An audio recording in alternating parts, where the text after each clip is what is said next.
الحمد لله كفى وسلام على عباده الذين اصطفى أما بعد فقد قال سبحانه وتعالى فأعوذ بالله من الشيطان الرجيم بسم الله الرحمن الرحيم يا أيها الذين آمنوا كتب عليكم الصيام كما كتب على الذين من قبلكم لعلكم تتقون وقال تبارك وتعالى شهر رمضان الذي أنزل فيه القرآن هدى للناس وبينات من الهدى والفرقان فمن شهد منكم الشهر فليصم ومن كان مريضا أو على سفر فعدة من أيام أخر يريد الله بكم اليسر ولا يريد بكم العسر ولتكملوا العدة ولتكبروا الله على ما هداكم لعلكم تشكرون وقال النبي صلى الله عليه وسلم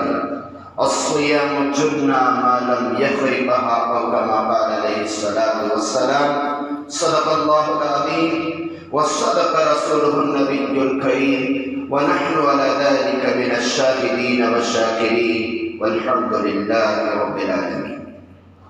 بزرگوں اور دوستوں، آج میرا عنوان ہے رمضان کی فضیلت اور اس کی اہمیت، اور رمضان آنے سے پہلے اس کی تیاری، اور رمضان میں کیے جانے والے اعمال، اور رمضان سے امت کا کیا فائدہ ہے، اور رمضان کی خصوصیات و برکات، اور رمضان میں ملنے والے اللہ کی طرف سے انعامات، اور رمضان اس امت کو اللہ نے کیوں دیا، اسی عنوان پر میں آپ سے بات کرنے جا رہا ہوں۔ قرآن مقدس کی سورہ بقرہ کی 2 آیتیں، آیت نمبر 183 اور آیت نمبر 185 میں نے ابھی حضرات کے سامنے تلاوت کی، جس میں اللہ تبارک و تعالیٰ نے ان 2 آیتوں میں پورے رمضان کو کھول کے بیان کر دیا، اور رمضان کی حقیقت کو اور اس کی اہمیت کو، اس کی خصوصیات کو اللہ تعالیٰ نے ان آیتوں کے اندر بیان کر دیا ہے۔ پہلی جو آیت تھی 183 سورہ بقرہ، جس میں اللہ نے فرمایا یا ایھا الذین آمنوا کتب علیکم الصیام، اے ایمان والو روزے تم پر فرض کر دیے گئے ہیں، کتب علیکم الصیام کما کتب علی الذین من قبلکم، جیسا کہ تم سے پہلے والے امتوں پر بھی روزے فرض تھے، اسی طرح تم پر بھی روزوں کو فرض کر دیا گیا۔ کیوں؟ لعلکم تتقون، اللہ نے فرمایا روزوں کے ذریعے سے ہم چاہتے ہیں تمہارے اندر تقوی پیدا ہو۔ ایک چھوٹی سی آیت میں اللہ پاک نے روزوں کی حقیقت کو، خصوصیات کو، اس کے برکات کو، اس کے انوارات کو اللہ نے ایک آیت میں بیان کر دیا۔ روزہ کیوں رکھنا ہے؟ لعلکم تتقون، تاکہ تمہارے اندر تقوی آ جائے، اور تقوی ہی زندگی کا اصل مقصد ہے۔ تقوی جس کے اندر آ گیا کوئی گناہ نہیں کرے گا، تقوی جس کے اندر آ گیا کوئی نماز نہیں چھوڑے گا، جس میں تقوی آ گیا کوئی فرض نہیں چھوڑے گا، جس میں تقوی آ گیا زکوٰۃ نہیں چھوڑے گا، جس میں تقوی آ گیا وہ رمضان کے روزے نہیں چھوڑے گا، جس کے اندر تقوی کی صفت آ گئی وہ کبھی حج نہیں چھوڑے گا، اعمال نہیں چھوڑے گا۔ تقوی کیا ہے؟ کیا تقوی کسے کہتے ہیں؟ تقوی کہتے ہیں، تقوی کی تعریف علماء نے اس طرح کی ہے، 2 طرف کانٹے دار جھاڑی، دونوں طرف کانٹے دار جھاڑی، بیچ میں پتگنڈی، بیچ میں کیا ہے؟ پتگنڈی، پتگنڈی جانتے ہو؟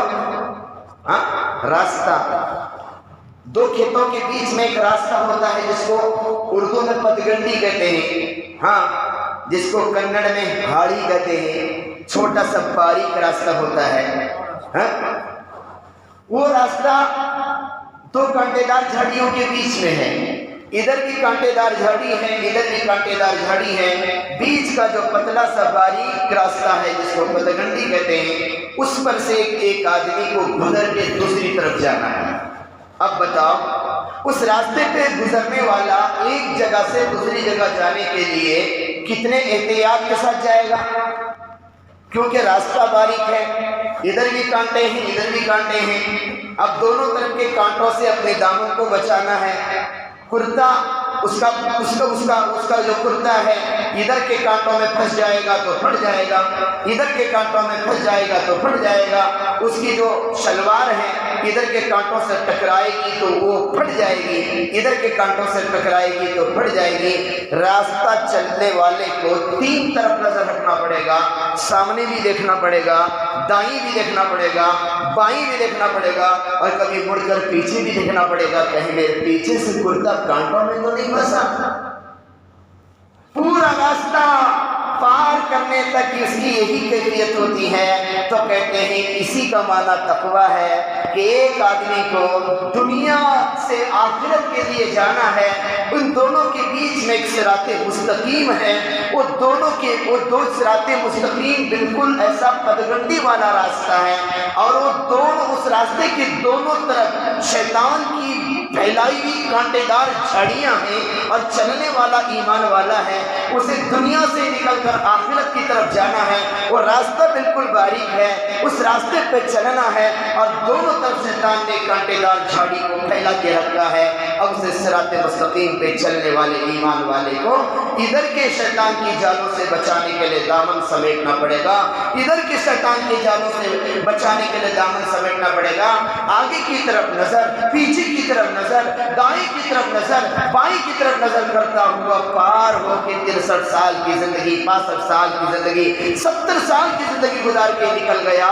اسی کو کہتے ہیں مومن، صراط مستقیم پر چلنے والا۔ اور یہ جو سمل کے چل رہا ہے، اسی سملنے کا نام ہے تقویٰ۔ اسی سملنے کا نام کیا ہے؟ تقویٰ۔ لعلکم تتقون۔ اللہ نے فرمایا تقویٰ پیدا کرنے کے لیے روزہ رکھو، روزے سے تقویٰ پیدا ہوتا ہے، روزے سے ایمان بنتا ہے، روزے سے اعمال بنتے ہیں۔ لعلکم تتقون، لعلکم تتقون۔ ایمان والے کو تقوی کے ساتھ زندگی گزارنے کی ضرورت ہے، ایمان والے کو تقوی کے ساتھ زندگی گزارنے کی ضرورت ہے۔ اگلی آیت میں اللہ تعالیٰ نے فرمایا رمضان کیا ہے؟ روزے کے مقصد کو آپ نے پہچان لیا کہ روزہ کسے کہتے ہیں اور روزے کا مقصد کیا ہے، لیکن رمضان کیا ہے؟ شہر رمضان الذی انزل فیہ القرآن، رمضان کا مہینہ وہ مہینہ ہے جس میں اللہ نے قرآن کو اتارا۔ ھدی للناس، جو سراپا لوگوں کے لیے ہدایت بنا، اللہ نے جس کو سراپا لوگوں کے لیے ہدایت بنایا۔ شہر رمضان الذی انزل فیہ القرآن ھدی للناس وبینات، اور اللہ تبارک و تعالیٰ نے اس کو ایسا روشن بنایا، اس کو ایسا روشن بنایا رمضان کے مہینے کو کہ جس کی روشنی سے ہر کوئی فائدہ اٹھا سکتا ہے۔ ھدی للناس وبینات، پھر اسی روشنی کو اللہ تعالیٰ نے فرقان بنایا۔ فرقان کہتے ہیں حق اور باطل کے درمیان تمیز کرنے والے کو۔ اور یہ رمضان کا مہینہ، یہ رمضان کے اندر پھیلائی ہوئی روشنی اور ہدایت حق اور باطل کے درمیان امتیاز کرنے والی ہے، فرق کرنے والی ہے۔ یعنی اللہ نے تین باتیں بتائی۔ ایک تو رمضان کی فضیلت یہ ہے کہ اس میں ہم نے قرآن اتارا، دوسری رمضان کی فضیلت یہ ہے کہ ہم نے اس کو سراپا لوگوں کے لیے ہدایت کا ذریعہ بنایا، تیسری رمضان کی خصوصیت یہ ہے کہ ہدایت رمضان کے مہینے کو ہم نے لوگوں کے لیے کھلی ہوئی نشانی یعنی روشن چراغ بنایا، یہ چراغ کے ذریعے سے آدمی ہدایت والے راستے پہ چل سکتا ہے۔ چوتھی خوبی اس رمضان کی اللہ نے بتائی، یہ رمضان کا مہینہ جس میں قرآن اتری ہے، یہ قرآن جو ہے یہ فرقان ہے، حق اور باطل کے درمیان فرق کرنے والی کتاب ہے۔ اس سے بڑھ کر اور کیا ہو سکتی ہے رمضان کی فضیلت؟ اس سے بڑھ کر اور کیا بتا رہا ہے؟ سرکار دو عالم صلی اللہ علیہ وسلم نے رمضان کے متعلق اور حدیث کے متعلق اور رمضان کے حدیث کے اندر رمضان کے متعلق اور روزوں کے متعلق فرمایا کہ رمضان کے خصوصی اعمال میں سے روزہ ہے۔ رمضان کے بہت سارے خصوصی اعمال ہیں جس کا میں تذکرہ کروں گا۔ اللہ کے رسول نے فرمایا تمہارے اوپر ایک مہینہ آ رہا ہے جو بڑا برکت والا مہینہ ہے، جو بڑا مبارک مہینہ ہے، اس مہینے میں ایک رات ہے جس کو شب قدر کہتے ہیں، جو ہزاروں راتوں سے بڑھ کر ہے۔ یہ مہینہ، اس مہینے کے اندر نفل کا ثواب فرض کے برابر ہے، فرض کا ثواب 70 فرض کے برابر ہے۔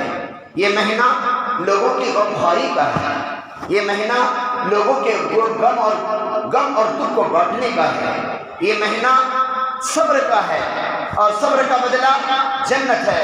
اس مہینے میں جو کسی مسلمان کو افطار کرائے گا، اللہ تبارک و تعالیٰ کے پاس اس کے لیے بڑا انعام ہے۔ افطار پیٹ بھر کر کھانا کھلانے سے نہیں، بلکہ ایک کھجور کا ٹکڑا بھی اگر کوئی کھلائے گا، یا لسی پلائے گا، یا دودھ پلائے گا، یا پانی پلائے گا، شربت پلائے گا، وہ اس افطار کی فضیلت اس کے لیے حاصل ہوگی۔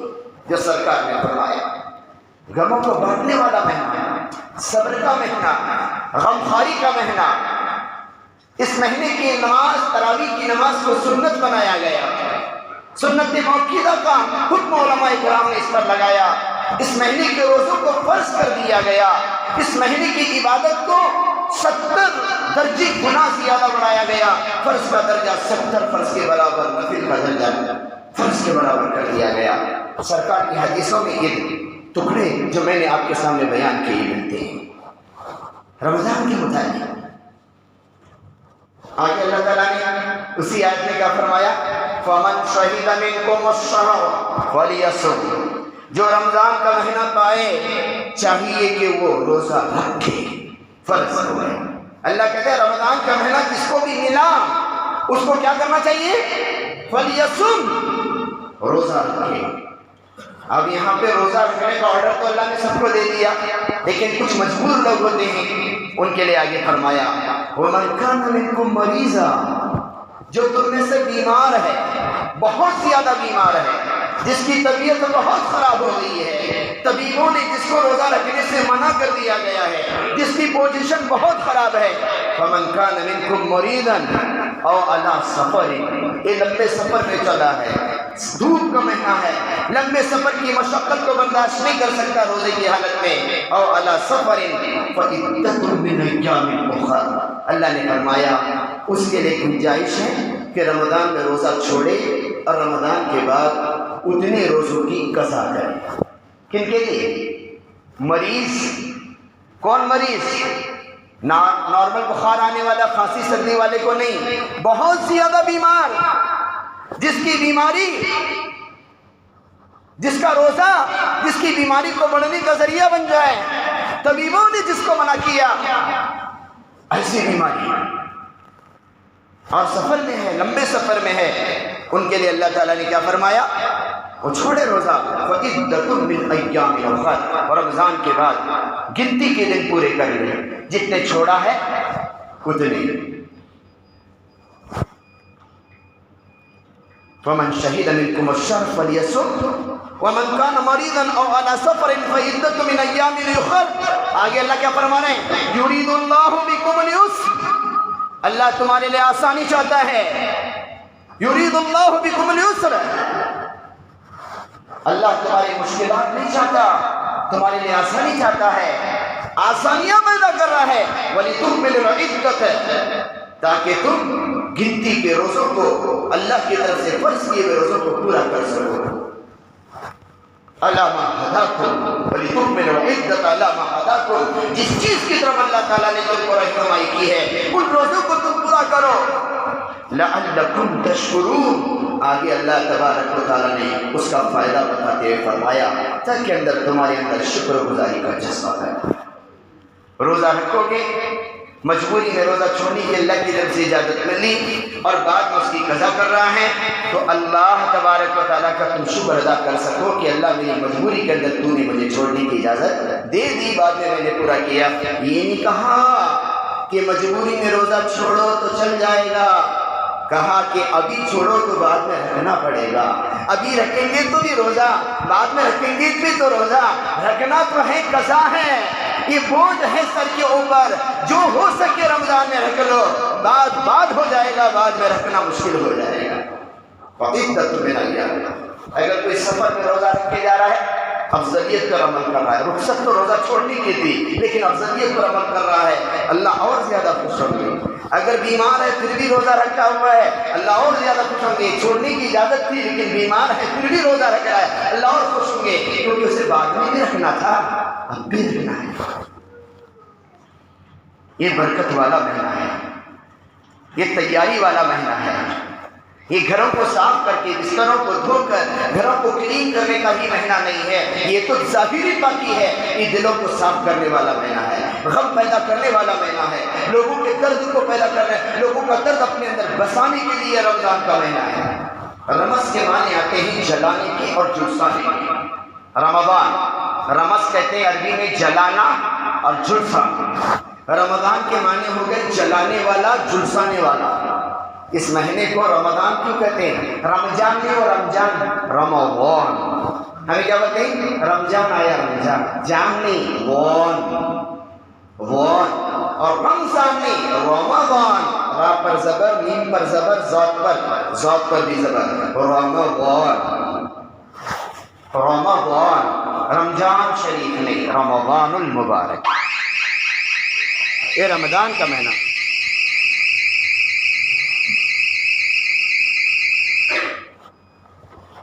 رمضان کا مہینہ مبارک مہینہ, رمضان کا مبارک مہینہ. اسی لیے تو اس مہینے کی برکتوں کو, اس مہینے کی رحمتوں کو اللہ تبارک و تعالیٰ کے رسول نے پہلے سے بتایا.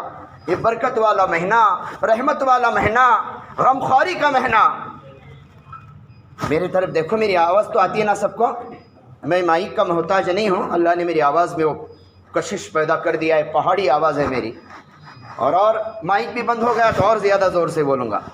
تو رمضان کی برکتوں کو سمجھنے کی کوشش کرو, رمضان کی اہمیت کو سمجھنے کی کوشش کرو. ظاہری پاکی کے ساتھ باطنی پاکی بھی ہو. دلوں کو صاف کرو, کپڑوں کی پاکی کے ساتھ اپنے دل کی پاکی ہو, اپنی نگاہوں کی پاکی ہو, اپنی زبان کی پاکی ہو, اپنے اعضاء کی پاکی ہو, اپنی شرمگاہ کی پاکی ہو, اپنی زندگی کے, اپنے بدن کے ایک ایک عضو کی پاکی ہو. پاکی اصل ہے, طہارت اصل ہے. اب آ رہا ہے رمضان کا مہینہ. رمضان کے مہینے کے خصوصی اعمال میں سے میں 8 اعمال کا تذکرہ کروں گا. کتنے اعمال خاص ہیں رمضان کے؟ بہت سارے ہیں, ان میں سے میں 8 اعمال کا تذکرہ, 8 ہی نہیں ہیں, میں 8 کا تذکرہ کروں گا. 8 اعمال جن کو ہر ایمان والے کو کرنا پڑے گا رمضان کے مہینے میں. 8 کام ہر ایمان والے کو کرنے پڑیں گے. ان میں سے نمبر 1 روزہ. روزے سے بڑھ کر کوئی عمل نہیں ہے رمضان کا. ہاں, روزے سے بڑھ کر کوئی عمل نہیں ہے. روزہ کیا ہے؟ یہ روزہ جس کے بارے میں سرکار نے فرمایا الصیام جنہ ما لم یخرقھا. روزہ ڈھال ہے جب تک کہ, جب ایک ڈھال ہے, جیسے ڈھال کے ذریعے سے آدمی جنگ کے اندر اپنا دفاع کرتا ہے, روزہ شیطان کے حملوں سے بچنے کے لیے ڈھال ہے.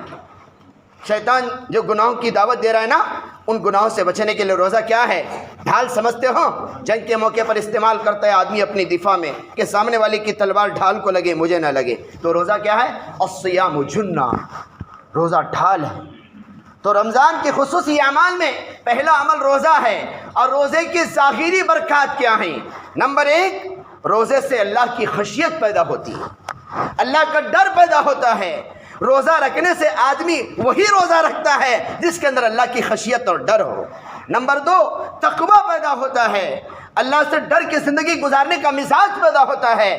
نمبر 3, روزہ رکھنے والے کے اندر عاجزی پیدا ہوتی ہے, انکساری پیدا ہوتی ہے, اپنے آپ کو چھوٹا سمجھنے لگتا ہے. اور روزہ رکھنے والے کے اندر بصیرت پیدا ہوتی ہے. سمجھ بوجھ کو بصیرت کہتے ہیں. ایک ہے بصارت, ایک ہے بصیرت. بصارت کہتے ہیں بینائی کو, دیکھنے کو, آدمی کے دیکھنے کی چیزوں کو, اور بصیرت کہتے ہیں دل کی نگاہ کو. آدمی جو دل کی نگاہ سے دیکھنے والا بنتا ہے تو وہ بصیرت ہے, اس کے اندر سمجھ بوجھ کا مادہ پیدا ہوتا ہے. روزے رکھنے والے کے اندر اللہ تعالیٰ بصیرت کو پیدا کرتے ہیں. اور اس کے ساتھ ساتھ اس کے اندر سے درندگی نکل جاتی ہے. حیوانیت کا جو مادہ ہے, درندگی کا مادہ ہے, جانوروں کی جو خصلت ہے جو انسان کے اندر آ گئی ہے, روزہ رکھنے سے درندگی, حیوانیت اور بہیمیت, یہ چیزیں اس کے اندر سے نکلتی ہیں. روزہ رکھنے سے شکر گزاری کا جذبہ پیدا ہوتا ہے، جیسے قرآن نے کہا لعلکم تشکرون، تاکہ تمہارے اندر شکر گزاری کا جذبہ پیدا ہو۔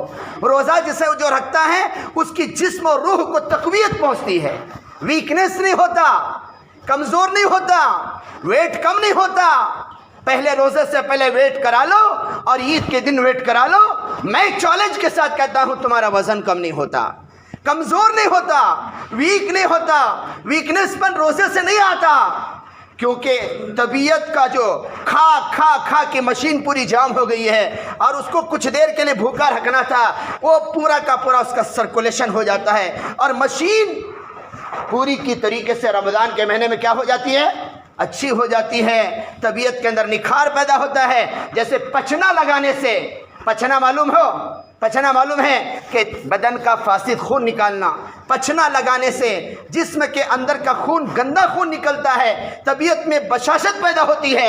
ایسے روزہ رکھنے سے، اپنے پیٹ کو کچھ دیر کے لیے بھوکا رکھنے سے، اس کی مشین پیٹ کی جو سال بھر 24 گھنٹے چل رہی تھی، اور 8 گھنٹے اس کو خالی چھوڑ کر اس مشین کو ریسٹ دیا جا رہا ہے۔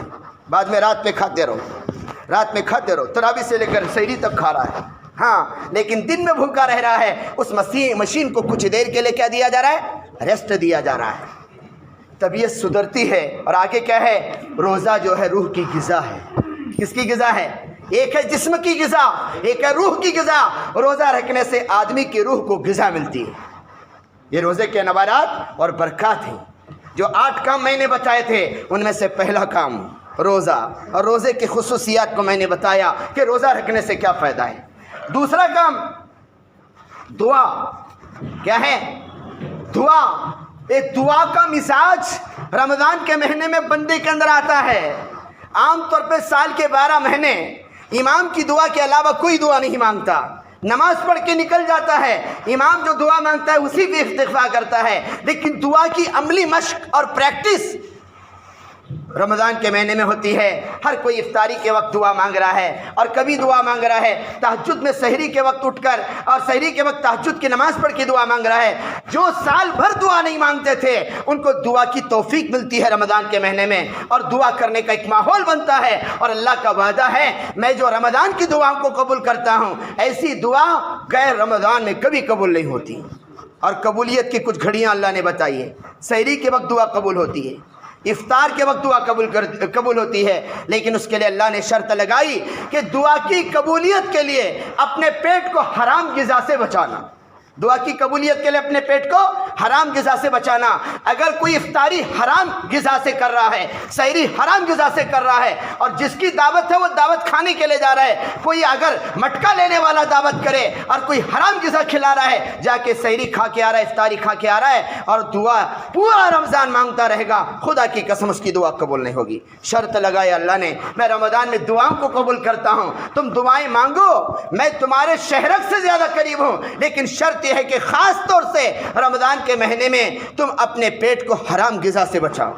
رمضان کے مہینے میں شیطان حرام غذا سے بچنے نہیں دیتا۔ روزداروں کو دعوت کرتے ہیں لوگ، اور دعوت کرنے والا جو ہے انہیں کمپلسری دعوت کرتا ہے۔ مسجد میں بریانی لا کو تقسیم کرتے ہیں، مسجد میں لا کے کھجور دے کے جاتا ہے، پپئی دے کے جاتا ہے، اور انار دے کے جاتا ہے کہ سب کو کھلاؤ۔ وہ دے کر کون گیا معلوم نہیں، مؤذن صاحب کے ہاتھ میں دے کر گئے، مؤذن صاحب دوسروں کو بانٹے، اور اس نے کھا کے روزہ افطار کر لیا۔ وہ دینے والا کون تھا؟ کس کمائی سے لایا تھا؟ کہاں کی کمائی تھی؟ 8-9 گھنٹے تک روزہ رکھا، لیکن اس کے پیٹ پہ پہلی جو غذا گئی ہے وہ حرام کا کھجور گیا ہے، حرام کا کیلا گیا ہے۔ اس کے لیے مسجدوں میں افطاری کرنا مشکوک ہے، مسجدوں میں افطاری کرنا مشکوک ہے۔ مسجدوں میں آنے والا سامان مختلف جگہ کا ہوتا ہے، اور پہچاننا مشکل ہے کہ کون لا کر دیا ہے۔ افطاری گھروں میں کرنے کی عادت ڈالو، افطاری گھروں سے کر کے آؤ، تاکہ اپنے خود کی کمائی سے، اپنے خود کے کمائے پیسوں کی افطاری کرو گے تو تمہارے اندر کوئی شک تو نہیں رہے گا۔ لیکن مسجد میں جو چاہے لا کے دے رہا ہے، اور افطاری کا نظام بنایا جا رہا ہے۔ یہ مسجدوں میں افطاری، سڑکوں پر افطاری، روڈ پر افطاری، بازاروں میں افطاری، ہاں لوگوں کی سہولت کے لیے لوگ کرتے ہیں، بہت اچھی بات ہے، یہ ثواب کی چیز ہے۔ لیکن اگر کوئی مجبور ہے، سفر میں ہے، بازار میں ہے، اس نے کر لیا، بات الگ ہے۔ لیکن ہر کوئی اگر ایسی افطاری کرنا شروع کر دے تو کیا ہوگا؟ افطاری کرانے والوں کو بھی چاہیے کہ اپنی کمائی کا جائزہ لے، خود کو معلوم ہے میری کمائی حلال کی ہے کہ حرام کی ہے. اگر تمہاری کمائی حلال کی ہے تو افطاری کرائے. اگر تمہاری کمائی حرام کی ہے، ایک تو تم خود گنہگار ہوگے، ایک جتنے لوگوں کو تم افطاری کراؤ گے وہ سب گنہگار ہوں گے. ایک صاحب خانہ پور میں میرے پاس آئے، کہا کہ مولانا یہ تراویح کے بعد آپ کو میرے گھر پہ کھانے کے لیے آنا پڑے گا. میں نے اس کو کہا کہ کوشش کروں گا. مجھے معلوم تھا کہ مٹکا لیتا ہے، مٹکے کا بہت بڑا خانہ پور کے اندر کیا تھا، وہ ماسٹر تھا، اور وہ دعوت دینے کے لیے سارے حافظوں کو دعوت کر رہا ہے. جتنے تراویح پڑھا رہے ہیں امام صاحبان، ان کو ایک ایک جوڑ کپڑے لایا ہے، عطر لایا اور دعوت کیا ہوا ہے. اب مٹکا کرنے والے ایک حافظ بھی نہیں گیا. سب مجھے پوچھے، میں بولا کہ میں تو نہیں جاؤں گا بھائی، کمائی مشکوک ہے، چاہے مخلوق ناراض ہو جائے ہم اللہ کو ناراض نہیں کریں گے، وہ شاید ہمارے خلاف پروگنڈا کرے، میں تو نہیں جا رہا ہوں. سب مجھے پوچھنے لگے مولانا کیا کرنا، مولانا کیا کرنا، ورنہ یہ شرارت شروع کرے گا، یہ ہمارے چھٹی کرائے گا، یہ متولی صاحب کا ذہن بنائے گا، فلانے کا ذہن بنائے گا، اس کا ٹاک چلتا ہے اور اس کی چھٹی کرائے گا. کہا کہ روزی کا مالک اللہ ہے. روزی کا مالک کون ہے؟ اللہ ہے. اگر متولی اور صدر اس کی بات مان کے نکال رہے ہیں تو قیامت کے دن کو کھینچا جائے گا جہنم کے اندر. کیوں کہ ایک حرام کے آدمی کا کھانا کھانے کے لیے نہیں گئے اور اس کی بات سن کر تم امام کی چھٹی کر رہے ہو. ایک حافظ بھی، ایک عالم بھی تراویح پڑھانے والا نہیں گا. غصے سے کچھ دن تک غصہ ظاہر کیا، کپڑے لایا تھا، کچھ لایا تھا، میں علماء کے لیے کیا کیا کرنا سوچا، لیکن علماء کو مستی ہے، بہت مستی آ گئی ہے، ان کو چربی آ گئی ہے. ارے بول، کیا بولتا ہے بول لے، تیرے گناہ تیرے کہنے سے تو ہمارے درجات بلند ہو جائیں گے، لیکن ہم اپنے روزوں کو تیرے گھر پہ کھانا کھا کے برباد کیوں کریں؟ جس کی کمائی مشکوک ہے، حرام کی ہے، اس کو چاہیے کہ رمضان کے مہینے میں روزداروں کو دعوت نہ کرے. ایک تو خود حرام کا کھا رہا ہے اور دوسروں کو حرام کا کھلا رہا. اللہ کے پاس کیا جواب دے گا؟ اللہ تعالیٰ کے پاس کیا جواب دے گا؟ یہ روزہ دعاؤں کی قبولیت. ایک ظالم بادشاہ مسلط ہوا اور اس وہاں پہ مستجابت دعوات کے لوگوں کی جماعت تھی. جب بھی کوئی ظالم بادشاہ بنتا تھا وہ دعا کرتے تھے، ان کی دعا قبول ہوتی تھی تو کیا ہوتا تھا؟ وہ بادشاہ ختم ہو جاتا تھا. تو ایک ظالم بادشاہ نے آتے ہی ان مستجابت دعوات لوگوں کی دعوت کر دی، اور معلوم نہیں کہ میں دعوت کر رہا ہوں، کسی اور کے ذریعے سے کرائی. انہوں نے دعوت کھا لی، پھر اس نے اعلان کر دیا آج سے ہمارا یہ ملک ان دعا مانگنے والوں کی بد دعا سے محفوظ ہو گیا، کیونکہ ہم نے ان کے پیٹوں میں حرام کی غذا ڈالی. تم کسی عالم سے دعا کرو، مفتی سے دعا کراؤ، اگر پیٹ میں حرام کی غذا ہے تو خدا کی قسم دعا کبھی قبول نہیں ہوتی. رمضان کے اندر اپنے گھر میں آنے والے سارے سامان کی اچھی طریقے سے نگرانی کیا کرو. اگر کوئی حرام کی کمائی کرتا ہے رمضان سے پہلے سچی پکی توبہ کرو، اپنے روزوں کو برباد مت کرو، توبہ کر کے حرام کی غذا کو ختم کر دو، حلال کی غذاؤں سے سحری کرو اور افطاری کرو. یہ دو خصوصیات ہیں. تیسری خصوصیت، رمضان کے مہینے میں بندہ فرشتوں کا مشابہ بن جاتا ہے. اللہ ایک مہینہ اس کو فرشتوں کے جیسا بننے کا موقع دیتے ہیں. عام طور پہ ہر کوئی رمضان میں عبادت گزار بن جاتا ہے، تلاوت کرتا ہے، مسجدوں میں آنا جانا زیادہ ہوتا ہے، مسجدوں میں تعداد بڑھتی ہے. عبادت، ریاست، تقوی، طہارت، ذکر یہ فرشتوں کی شان ہے، اور رمضان کے مہینے میں اللہ ایک مہینہ فرشتوں کی طرح بننے کا موقع دے رہا ہے کہ تم فرشتوں کی طرح بن جاؤ، شیطان کی طرح مت بنو، فرشتوں کی طرح مشابہت اختیار کرو. یہ تیسری خصوصیت ہے. چوتھی جو خصوصیت ہے، تلاوت قرآن. رمضان کا خصوصی عمل کیا ہے؟ قرآن کی تلاوت، کثرت سے تلاوت. ابھی اس کا ٹائم ٹیبل بنا لو، اپنے گھر کے اندر چارٹ بنا لو، اپنے گھر میں ٹائم ٹیبل بنا لو کہ اور ایک ایک اپنی بیوی کا، اپنے بچوں کا ایک ایسا ٹائم ٹیبل بنا لو، اس میں لکھو کہ رمضان کے اعمال کو لکھو جو میں بتا رہا ہوں، اور یہ سارے کے سارے اعمال میرے ہو رہے کہ نہیں ہو رہے ہیں. اگر ہو رہے ہیں تو وہاں پہ مارک کرو، نہیں ہو رہے تو وہاں پہ ٹک، وہاں پہ اس طریقے کا نشان لگاؤ کہ میرا یہ عمل نہیں ہوا، تاکہ تمہیں خود کو استحضار رہے گا کہ میں رمضان میں کیا کر رہا ہوں. تلاوت کے بارے میں طے کر لو، پہلے روزے سے لے کر آخری روزے تک مجھے کتنا پڑھنا ہے. میں کتنا بھی مصروف کیوں نہ ہوں، مجھے 3 پارے پڑھنا ہے. 10 دن میں قرآن ختم کرنا ہے. پہلے اشرے میں قرآن، دوسرے اشرے میں قرآن، تیسرے اشرے میں قرآن. اللہ جس کو توفیق دیا وہ ایک ہفتے میں قرآن منزل کے حساب سے پڑھو. 7 منزلیں ہیں قرآن میں، ایک منزل پڑھے گا، ہفتے میں قرآن ختم ہوگی. اس سے زیادہ پڑھنے کی طاقت ہے تو 10 پارے پڑھو، ہر 3 دن میں قرآن ختم ہوگی، رمضان میں 10 قرآن ہوں گے. اس سے بھی زیادہ طاقت ہے 15 پارے پڑھو تو رمضان میں آپ کے 15 قرآن ختم ہوں گے. بہت سارے لوگ ہیں جو رمضان میں 15 ختم کرتے ہیں، 10 قرآن ختم کرتے ہیں۔ حضرت امام ابو حنیفہ پورے رمضان میں 61 قرآن ختم کرتے تھے، 61 دن میں ایک پڑھتے تھے، رات میں ایک پڑھتے تھے، تراویح میں ایک سنتے تھے۔ کل ملا کر کتنے ہو گئے؟ حضرت امام ابو حنیفہ 61 قرآن پڑھنے کا معمول تھا، پوری زندگی رمضان کے مہینے میں 61 قرآن پڑھتے تھے، دن میں ایک، رات میں ایک، پوری ملا کر تراویح میں ایک۔ یہ تھے ہمارے اسلاف، یہ تھے ہمارے اکابر۔ رمضان کمانے کا مہینہ نہیں ہے، رمضان دکانیں سجانے کا مہینہ نہیں ہے، رمضان روزی کمانے کا مہینہ نہیں ہے، رمضان تو عبادت کرنے کا مہینہ ہے۔ 4 باتیں۔ 5ویں بات، رمضان کا خصوصی عمل تراویح کی نماز ہے۔ کون سی نماز ہے؟ تراویح کی نماز سنت موقدہ ہے، علی الکفایہ ہے۔ سنت موقدہ یعنی جس کا چھوڑنا گنہگار۔ حضور کے زمانے میں تراویح ہوتی تھی، جماعت کے ساتھ نہیں۔ ابو بکر صدیق کے زمانے میں تراویح کی نماز ہوتی تھی، جماعت کے ساتھ نہیں۔ حضرت عمر فاروق کے زمانے میں اعلان کر دیا تراویح کی نماز جماعت کے ساتھ ہوگی، اور 20 رکعت کا معمول چل رہا ہے، آج تک چل رہا ہے۔ ابو حنیفہ رحمۃ اللہ علیہ کے نزدیک، امام شافعی کے نزدیک، امام احمد کے نزدیک تراویح کی نماز 20 رکعت ہے، اور امام مالک کے نزدیک تراویح کی نماز 38 رکعت ہے، 38۔ تراویح کی نماز کتنی رکعت ہے؟ امام مالک کے نزدیک 38 رکعت ہے، اور امام شافعی کے نزدیک 20، امام احمد کے نزدیک 20، امام مالک کے نزدیک، امام ابو حنیفہ کے نزدیک 20۔ ان چاروں اماموں کو چھوڑ کر جو بن باپ کی اولاد ہے، جن کو غیر اہل حدیث جو اپنے آپ کو کہتے ہیں، غیر مقلد اپنے آپ کو کہتے ہیں، جن کا کوئی باپ ہی نہیں ہے، اہل حدیث کون؟ جو امام کو نہیں مانتے۔ امام کو نہیں ماننے والا ایسا سمجھ لو بن باپ کی اولاد، وہ 8 رکعت پر اکتفا کرتے ہیں، سمجھتے ہیں کہ تراویح کی نماز 8 رکعت ہے۔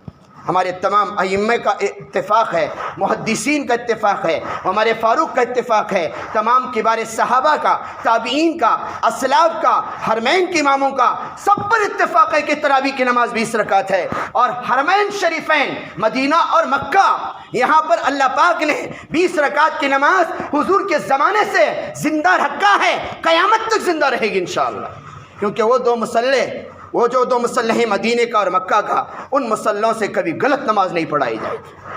تو آج حرمین شریفین میں کتنی رکعت ہوتی ہے؟ سعودی کی دوسری مسجدوں میں 8 پڑھتے ہوں گے، لیکن حرمین شریفین میں 20 رکعت ہوتی ہے نماز۔ تو یہ ہمارے لیے نمونہ ہے کہ نہیں؟ جب کعبہ ہمارے لیے نمونہ ہے تو کعبے کا امام بھی ہمارے لیے نمونہ ہے کہ نہیں؟ کعبے کے امام پر کھڑے ہونے کی اللہ اسی کو توفیق دیتے ہیں جو اللہ کے رسول صلی اللہ علیہ وسلم کی اصل نیابت کا حقدار ہے۔ یہ 5 چیزیں ہو گئی۔ 6ٹھی چیزیں، رمضان کی خصوصیتوں میں سے ایک راتوں کو جاگنا ہے۔ راتوں کو جاگنا اللہ تعالیٰ رمضان کے مہینے میں نصیب کرتا ہے۔ دیر رات سوتے ہیں، صبح جلدی اٹھتے ہیں، سحری کو اٹھتے ہیں تو تہجد کا موقع ہے۔ پڑھنے والے کے لیے موقع ہے، نہیں پڑھنے والے کے لیے برش ہے، نہیں پڑھنے والے کے لیے برش ہے، وہ رگڑ لیتے بیٹھے زیادہ، اور گھر والی کو بول رہے ہیں 10 منٹ پہلے اٹھانے کا، دیکھ انہیں اٹھا رہی ہے، اٹھو جی اٹھو جی اٹھو جی، ابھی 15 منٹ ہے، 10 منٹ، 5 منٹ منہ رگڑنے کو اور 5 منٹ سحری کرنے کو، اور سحری کا ٹائم گیا جی، ابھی اذان کا ہوئی مسجد کی، مسجد کی اذان نہیں ہوئی ابھی، انہیں مار رہا ہے، بیٹنگ کر رہا ہے انہیں۔ یوسفیہ کی اذان ہوئی، حبیبیہ کی باقی ہے، یوسفیہ کی ہوئی تو حبیبیہ کی باقی ہے۔ جب تک اذان کی آواز میرے گھر میں آتی رہے گی، میری سحری چلتی رہے گی۔ اسی لیے کہتے ہیں سحری کا وقت ختم ہوتی ہے اذان دے دو، تاکہ یہ اذان پر سحری کرنے والے بند کر دے۔ سحری کا وقت ختم ہوا، علماء نے اجازت دی ہے رمضان کے مہینے میں صبح صادق سے پہلے اذان دے دو۔ صبح صادق سے اذان کا وقت شروع ہوتا ہے، لیکن اس کے 10 منٹ پہلے سحری کا وقت ختم ہوتا ہے۔ علماء نے اس بات کی اجازت دی ہے کہ اذان رمضان کے مہینے میں خاص طور سے 10 منٹ پہلے بھی صبح صادق سے پہلے اگر دیں گے، سحری کا وقت ختم ہو رہا ہے تو اذان ہو جائے گی۔ جیسے سحری کا وقت ختم ہوا اذان دے دو، کیونکہ بعض لوگ ٹائمز دیکھتے نہیں، کاڑھا بھی دیکھتے نہیں، تم 50 کاڑھا بنا کو دو، ان کی سحری چلتے رہتی یوسفیہ کے اذان تک، اور حبیبیہ کا بھی انتظار کرتے ہیں، انہوں دیر سے دیے تو وہاں تک سحری چلتی رہتی۔ تہجد پڑھنے کی توفیق ہوتی ہے، راتوں کو جاگنے کا موقع ملتا ہے، اس لیے رمضان کے مہینے میں اس کا اہتمام کریں۔ 7ویں چیز، لوگوں کے ساتھ غم خواری، مدد، صدقہ، خیرات، زکوٰۃ، یہ رمضان کے مہینے میں کثرت سے آدمی کرتا ہے، ان اعمال کی طرف متوجہ ہوتا ہے، غریبوں کی مدد کرنا، غم خواری کرنا اور لوگوں کی مدد کرنا۔ اور 8ویں چیز جو ہے اعتکاف، رمضان کے مہینے میں اعتکاف کا بھی جذبہ اور اعتکاف کا بھی مادہ پیدا ہوتا ہے۔ یہ 8 خصوصی اعمال ہیں، رمضان کے مہینے کے نمبر 1 روزہ، نمبر 2 دعا کی قبولیت، نمبر 3 فرشتوں سے مشابہت، نمبر 4 تلاوت قرآن، نمبر 5 تراویح، اور نمبر 6 راتوں کا جاگنا، نمبر 7 لوگوں کے ساتھ غمخواری، نمبر 8 اعتکاف۔ اب اس میں نماز نہیں آئی، ارے نماز تو سال کے 12 مہینے فرض ہے، نماز تو سال کے 12 مہینے فرض ہے، یہ رمضان کا خصوصی عمل نہیں ہے نماز، یہ تو سال کے 12 مہینے کا خصوصی عمل ہے۔ اگر رمضان کے مہینے میں کوئی نماز چھوڑتا ہے تو پھر وہ کہاں کا روزے دار ہے؟ ظہر، عصر، مغرب، عشاء اگر چھوٹ رہی ہے، تراویح کی نماز پڑھ لیا، فرض چھوڑا، تو کیا فائدہ اس کے نمازوں کا؟ نماز تو پورے سال کے 12 مہینے کا خصوصی عمل ہے۔ میں یہ رمضان کی خصوصی عمل آپ کو بتلایا، اللہ کرے ان خصوصی اعمال پر ہمیں چلنے کی، اور اپنا رمضان آنے سے پہلے اس کا اپنا شیڈول بنانے کی، ٹائم ٹیبل بنانے کی، اور اپنے پورے کاموں کی ترتیب بنانے کی اللہ مجھے اور آپ کو توفیق عطا فرمائے۔ وآخر دعوانا ان الحمد للہ رب العالمین۔